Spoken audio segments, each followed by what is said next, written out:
Tim gabungan Aremania turut hadir dalam mengawal proses ekshumasi dan dua korban tragedi Kanjuruhan di pemakaman umum Dusun Patuk Baran, Desa Sukolilo, Kabupaten Malang, Sabtu pagi. Aremania datang untuk memastikan ekshumasi berjalan lancar, transparan, dan sesuai dengan harapan. Dan sudah bergabung bersama kita sore hari ini, Koordinator Tim Gabungan Aremania, Mas Dian Berdinandri. Mas Dian, selamat sore. Sore, Mbak Putri. Mas Dian, terima kasih banyak atas waktu Anda. Mas Dian, Anda mengawal ekshumasi hari ini sejak pagi. Apakah berjalan sesuai harapan teman-teman Aremania? Alhamdulillah, puji Tuhan. Mulai dari pagi, berjalan dengan lancar sampai dengan sore hari ini. Tapi sekitar jam 4, jenazah almarhumah sudah kembali disemayamkan. Mas Dian, hasil identifikasi forensik ini akan kurang lebih disimpulkan dalam waktu 2 pekan. Apa yang diharapkan dari hasil ini, Mas Dian? Bagaimana kemudian teman-teman Aremania memastikan atau mengawal transparansi hasil ekshumasi ini? Tentunya yang kita harapkan dengan hasil ekshumasi ini benar-benar harus transparan ya. Artinya sambil menunggu ini kita tetap harus mengawal, kita di TGA tetap mengawal terus, berusaha untuk mencari info sedikit-sedikitnya masalah ekshumasi ini. Harapannya juga ini menyangkut bukti otentik apa yang menyebabkan kematian saudara-saudara kami atau almarhumah ini tentunya akan menjadikan kunci untuk penyebab kematian yang mewakili dari 135 korban yang meninggal.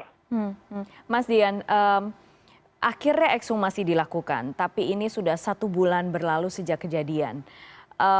Kami mendengar apakah betul ada kemudian intervensi atau tekanan kepada pihak yang sebetulnya mengajukan permintaan ekshumasi jauh sebelum hari ini? Benar itu adanya, Mbak ya.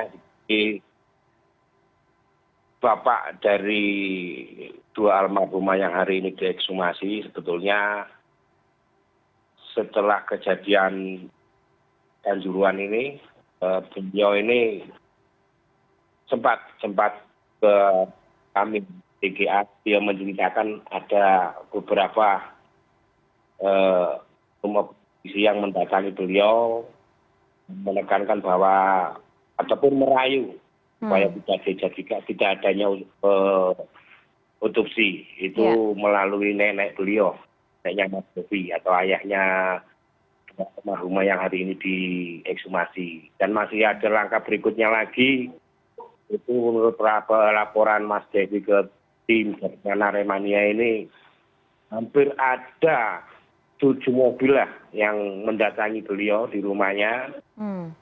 Yang dibawa beberapa polisi membawa pelat panjang, dan disitulah terjadinya penekanan. Pada akhirnya Mas Devi ini memberikan suatu penandatanganan menyatakan tidak jadi untuk otopsi atau ekshumasi pada saat itu. Mas Dian, sejak awal tragedi Kanjuruhan kemudian ada beberapa pernyataan dari beberapa Aremania yang mengatakan memang ada tekanan kepada mereka. Apakah masih terjadi seperti itu sampai sekarang? Karena kita tahu sendiri dari TGIPF juga mengatakan sulit sekali mendapatkan pernyataan dokter karena takut mendapatkan tekanan. Kalau untuk di kedokteran memang gimana ya, bukan tekanan lah, katakan kita melalui kuasa hukum kita sempat juga meminta dari keluarga itu meminta hasil resume medis. Itu juga tidak dikasih, tidak diberi dengan alasan bla bla bla, sampai kita pada akhirnya menerjunkan tim kita yang meskipun diberi oleh pihak rumah sakit, tapi kita juga masih harus menunggu lama. Dan itu pun tidak semua. Tidak semua korban mereka mendapatkan resume medis dari rumah sakit tersebut. Mhm. Mas Dian, penyidikan sudah berlangsung yang dilakukan kepolisian, kemudian TGIPF juga sudah jalan, tim gabungan Aremania TGA juga sudah ada. Dari hasil penyelidikan investigasi independen yang dilakukan tim gabungan Aremania, apakah ada perbedaan dengan hasil TGIPF dan juga kepolisian, Mas Dian? Kalau ada, apa perbedaannya? Di mana letaknya? Kita lebih menggarisbesarkan pada saksi-saksi ya perbedaannya. Hmm, hmm, Saksi kunci, saksi-saksi akurat pada saat eh, kejadian di Kanjuruhan. hmm, Dan itu di sini kita sudah tuangkan pada narasi, video narasi yang ada di tim TGA ya. ya, Itu bisa kita himpun berdasarkan dari beberapa video teman-teman supporter yang pada saat itu menonton. Jadi itu yang akan menjadikan kita saksi-saksi kunci yang ada di kita ini akan nantinya yang akan membuat kita menuju untuk aksi-aksi kita tentang berikutnya. 1 bulan berlalu, apakah hasil penyidikan kemudian penetapan tersangka itu sudah sesuai dengan hasil investigasi tim gabungan Aremania atau sebenarnya masih ada tersangka lain yang seharusnya ditetapkan? Sangat-sangat tidak sesuai bagi kami ya. Di gabungan Aremania ini sangat-sangat tidak sesuai. Perlu kita ingat Mbak, mayoritas korban kita yang sampai dengan 135 itu mereka meninggal mayoritas karena gas air mata.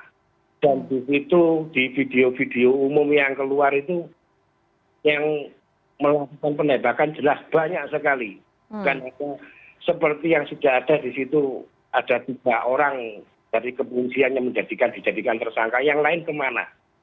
Dan kalaupun memang iya mereka melakukan, tolong ini juga diperiksa. Dan tentunya dari institusi juga kan ada komando, mulai dari membawa senapan yang harus ada isinya gas air mata. Itu kan juga ada yang memerintah mengkondisikan. Mereka nggak mungkin akan menembak kok Mbak kalau nggak ada perintah. Ya, Dan ya. mereka nggak di lokasi juga tidak mendapat ancaman yang beri. Apalagi yang ditembak yang di tribun, yang notabene mereka tidak menyerang aparat yang ada di tengah lapangan. Ya. Ini sangat-sangat banyak nantinya. Kita menginginkan sangat banyak kasus, terutama oknum-oknum kepolisian ya, yang memang harus bertanggung jawab pada masalah ini. Apakah tekanan masih diterima oleh teman-teman Aremania sampai saat ini, Mas Dian? Kalau untuk saat ini enggak ya, enggak ya. Sudah berkurang banget. Enggak.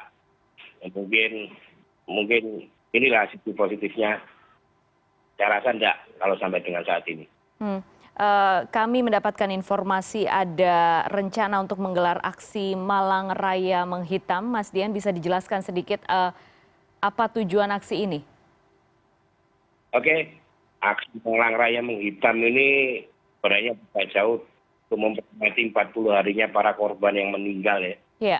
Tanggal 9 malam tanggal 10 itu memang kita melakukan tahlil bersama di Stadion Kanjuruhan, yang tentunya dengan dress code hitam-hitam. Nanti besoknya tanggal 10-nya kita menyuarakan aspirasi kita, tuntutan kita berikutnya, yang memang kita berkumpul melakukan aksi damai dengan hitam-hitam. Ini tujuannya hanya untuk memperingati 40 harinya teman-teman kita yang meninggal, dan tetap kita memperjuangkan supaya ini diusut dengan seadil-adilnya dan setuntas-tuntasnya siapapun mereka di balik semua ini. Mas Dian, terakhir, dari hasil investigasi tim gabungan Aremania, semestinya masih ada berapa orang lagi yang seharusnya menjadi tersangka? Banyak ya, mungkin bisa 10 lebih. Ya taruhlah, ambillah oknum-oknum polisi yang lebih dari mereka yang sekarang jabatannya yang dan tersangka. Tolong dengan kasus ini kami dari TGA menghimbau, mohonlah Pak Kapolri, mohonlah Pak Presiden, fokuslah di sini. Ini manusia tidak berdosa, nyawa teman-teman kita, saudara-saudara kita tidak berdosa, Mbak, meninggal dengan begitu saja. Ini tolong sisi kemanusiaan panjenengan ini di mana? Usut ini sampai setelah tugasnya. Oke, baik. Mas Dian, terima kasih banyak sore hari ini sudah berbincang bersama kami di CNN Indonesia. Terima kasih Mas Dian. Salam untuk teman-teman Aremania dan kita kawal terus bersama-sama kasus ini. Terima kasih. Ya.